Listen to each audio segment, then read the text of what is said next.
السلام عليكم ورحمة الله وبركاته. إن الحمد لله الصلاة والسلام على رسول الله وعلى آله وصحبه والناس أجمعين أما بعد فقد قال الله تعالى في القرآن العظيم وفي الفرقان المجيد فأعوذ بالله من الشيطان الرجيم بسم الله الرحمن الرحيم ومن عمل صالحا من ذكر أو أنثى وهو مؤمن فأولئك يدخلون الجنة يرزقون فيها بغير حساب. நம்மை படைத்து பரிபாலிக்கக்கூடிய ஏக இறைவன் அல்லாஹ்வை போற்றி புகழ்ந்து இந்த உரையை தொடங்குகிறேன். கண்ணியம் நிறைந்த பெருமக்களே, நம்முடைய இஸ்லாம் மிக இலகுவான மார்க்கம். அல்லாஹு தாலா இந்த உம்மத்திற்கு நிறைவேற்றக்கூடிய வணக்க வழிபாடுகளை மிக இலகாகி தந்து அவனை நெருங்கும் வழிகளையும் லேசாக்கி தந்தான். அது மட்டுமின்றி அதற்கான கூலியாக வானம் பூமி அளவு விசாலமான சொர்க்கத்தையும் தந்து இந்த உம்மத்தை கண்ணியப்படுத்தியுள்ளான். ஸ்வர்க்கம் இந்த உம்மத்திற்கான அல்லாஹின் வாக்குறுதி. ஒமன் அமில சாலிஹம் மின் தக்கரின் அவ் உன்சா وهو مؤمن فأولئك يدخلون الجنة يرزقون فيها بغير حساب. ஈமான் கொண்ட நிலையில் நல்ல அமல்கள் புரியும் ஆணும் பெண்ணும் அவர்கள் தான் சொர்க்கத்தில் நுழைவார்கள், அதிலே கணக்கின்ற ரிஸ்க் அளிக்கப்படுவார்கள் என்று கூறினான் அல்லாஹ்.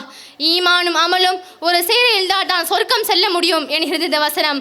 அந்த அமல்களில் முக்கியமாய் நபி ஸல்லல்லாஹு அலைஹி வஸல்லம் அவர்கள் கூறினார்கள், ஷஹாதா, தொழுகை, நோன்பு, ஜகாத், ஹஜ். முதலில் இந்த ஐந்தும் சுவனம் நுழை கட்டாயம். இவையின்றி மற்ற அமல்கள் இல்லை. அமல்களின்றி சுவனமே இல்லை. நம்மை சொர்க்கத்தில் நுழைவிக்கும் அமல்கள் மிக மிக லேசானவை பெருமக்களே. அல்லாஹின் பெயர்கள் நிச்சயமாக அல்லாஹ்வுக்கு 99 பெயர்கள் உண்டு. அவற்றை மனநமிட்டவர் சுவனம் நுழைவார் என்றார்கள் நபி ஸல்லல்லாஹு அலைஹி வஸல்லம் அவர்கள். அல்லாஹின் பெயர்களை அறிந்து உணர்ந்து செயல்பட்டால் அல்லாஹ் தன் வெஹ்மதி சுவனம். சையதுல் இஸ்திக்ஃபார் பாவ மன்னிப்பு. அல்லாஹும்ம அன்த ரப்பி லா இலாஹ இல்லா அன்த ஹலக்தனி வ அனா அப்துக வ அனா அலா அஹதிக வ வஅதிக மஸ்ததஅது அஊது பிக மின் ஷர்ரி மா ஸனஅது அபூஉ லக பிநிஅமதிக அலைய வ அபூஉ லக பிதம்பி ஃபக்ஃபிர் லி ஃபஇன்னஹு லா யக்ஃபிரு துனூப இல்லா அன்த. இந்த இஸ்திக்ஃபாரை காலையில் ஓதி அவர் அந்த பகல் பொழுதில் மரணித்தால் அல்லது மாலையில் ஓதி மாலை பொழுதில் மரணித்தால் அவர் சொர்க்கவாசி என்றார்கள் நபி ஸல்லல்லாஹு அலைஹி வஸல்லம் அவர்கள். நம் பாவங்கள் மன்னிக்கப்பட ஒரு சின்ன பாவ மன்னிப்பு துவா. ஏனெனில் பாவங்கள் மன்னிக்கப்படாமல் சுவனம் நுழைய முடியாதல்லவா? அல்லாஹின் வசனமும் அதே தானே சொல்கிறது. உங்கள் ரப்பின் பாவ மன்னிப்பின் பக்கமும் வானம் பூமி அளவு விசாலமான சொர்க்கத்தின் பக்கமும் விரைந்து வாருங்கள் என்று அல்லாஹ் கூறினான். ஆயத்துல் குர்சி.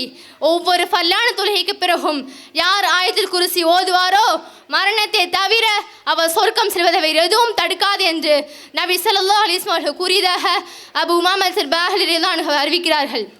நாம் ஓதும் ஆயத்துல் குர்சி நமக்கான சொர்க்கம் என்பதை நாம் நினைவில் கொள்ள வேண்டும். காலை எழுந்ததும் இரவில் உறங்கும் போதும் என நாம் ஓதுவது நமக்கான சொர்க்கம் என்பது மட்டுமல்ல, அன்றைய நாளின் பாதுகாப்பும் கூட என்பதை நாம் புரிந்து கொள்ள வேண்டும். கண்ணியமிக்கவர்களே, அடுத்தது சுன்னத்தான தொழுகைகள்.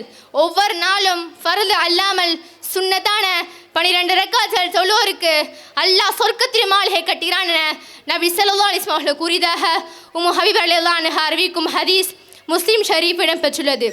நாம் சிந்திக்க கடமைப்பட்டுள்ளோம் சகோதர சகோதரிகளே. ஒவ்வொரு ஃபர்லான தொழுகையின் முன்பின் சுன்னத்துகள் தான் எவ்வளவு லேசான காரியம், ஆனால் கூலியோ சொர்க்கத்தின் மாளிகை. அல்லாஹ் அக்பர். அல்லாஹின் பயமும் நற்குணமும் நல்ல குணமும் இறையச்சமும் நம்மை சொர்க்கத்துக்கு கொண்டு செல்லும் என்றால் இதை விட சொர்க்கத்து சலுகைக்கு நாம் என்ன சொல்வது? நபி ஸல்லல்லாஹு அலைஹி வஸல்லம் அவர்களிடம் கேட்கப்பட்டது, யா ரசூலல்லாஹ், மனிதர்களை அதிகம் சுன்னத்துல் செய்யும் காரியம் எது?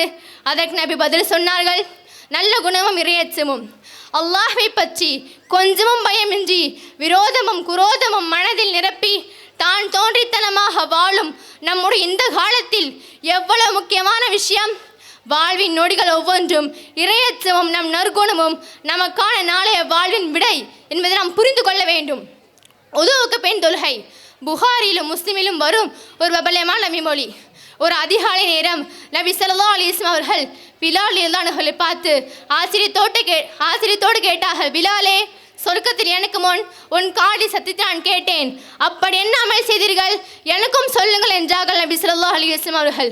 அதற்கு பிலாலோ ரொம்ப பவ்யமாக சாதாரணமாக இரவிலும் பகலிலும் நான் எப்பொழுது உழு செய்தாலும் எனக்கு விதிக்கப்பட்ட அதற்கான தொழுகையை தொழுதிடுவேன் என்றார்கள். உதுகா தொழும் தொழுகை சுவனத்தை தரும் என்றால் அல்லாஹ்வின் தூதரை ஆசைப்பட்டு கேட்டார்கள் என்றால் வல்லோனினர்களை என்ன சொல்வது? அனாதைகளுக்கு அபயமளிப்பவர் நானும் அனாதைகளுக்கு அபயமளிப்பவரும் சுவனத்தில் இவ்வாறு இருப்போம் என நபி ஸல்லல்லாஹு அலைஹி வஸல்லம் அவர்கள் சுட்டு வரலையும் நறுவரையும் இணைத்து காட்டினார்கள். அனாதைகளை ஆதரிப்போர் நபியோடு சுவனத்தில் இருப்பார்கள் என்றால் சொல்ல வேண்டுமா அந்த இன்பத்தை பெருமக்களே? அல்லாஹ் தன் வேதத்தில் கூறும்போது, உங்களுக்கு முன் வாழ்ந்தவர்கள் போல் சோதனைகளையும் சிரமங்களையும் அனுபவிக்காமல் சொர்க்கத்தில் லேசாக நுழைந்து விடலாம் என நினைக்கின்றீர்களா என்று கேட்பான். ஆனாலும் பாருங்கள், சுவனத்தின் நுழைய எவ்வளவு எளிமையா வறுமொழிகளை வாய்ப்புகளை வத்து தந்துள்ளான்.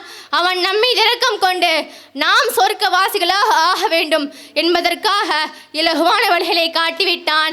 நாம் தான் அமல் செய்ய வேண்டும், தயாராக வேண்டும். இறைவன் நம் எல்லோருக்கும் நல்ல அமல்களை அதிகம் செய்வோம். உலகில் வாழும் போதே சொர்க்கவாசிகளாக ஆகுமளவு வாழவும் அருள் புரிவானாக. ஆமீன் ஆமீன் ரப்பில் ஆலமீன். வாஹிர் தஅவானா அனில் ஹம்துலில்லாஹி ரப்பில் ஆலமீன். அஸ்ஸலாமு அலைக்கும் வரஹ்மத்துல்லாஹி வபரகாத்துஹு. வலைக்கும் அஸ்ஸலாம் வரஹ்மத்துல்லாஹி